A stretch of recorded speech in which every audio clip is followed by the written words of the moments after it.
bugun bizda juda ham produktivniy deng bo'ldi. 5-chi patsient ham homiladorlik bilan kelishdi va buni sizlar bilan albatta bo'lishimiz kerak edi. Bu oxirgi qizimizda keysimiz juda ham bizda takoy важный keysimizlardan bittasi, chunki bularda ekoprogrammaga уже tayyorgarlik ko'rish boshlagandik, chunki bularda ikkilamchi bepushtlik 10 yil va bularda inseminatsiya ham o'tkazgandik, stimulyatsiyalar ham qilgandik. Natija bo'lmagandan keyin уже ekoprogrammaga tayyor bo'lib, bu sikldan bizni hayzlari kelganda ekostimulyatsiya boshlashimiz kerak edi. Lekin Allohning mo'jizasi bilan mana harakatlarimiz zoya ketmasdan bugun shunaqa chiroyli natija bilan kelishdi. Mana davom etaman, brilliant uzukchamiz bizani chiroyligini bo'lib turibdi o'zida.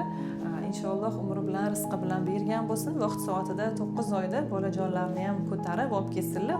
U bilan ham sizlar bilan bo'lishaylik. Niyat qilgan hammangizga sizlar ham shunaqa bizani homilador patsientlarimiz qatoriga kirishinglarni tilab qolamiz.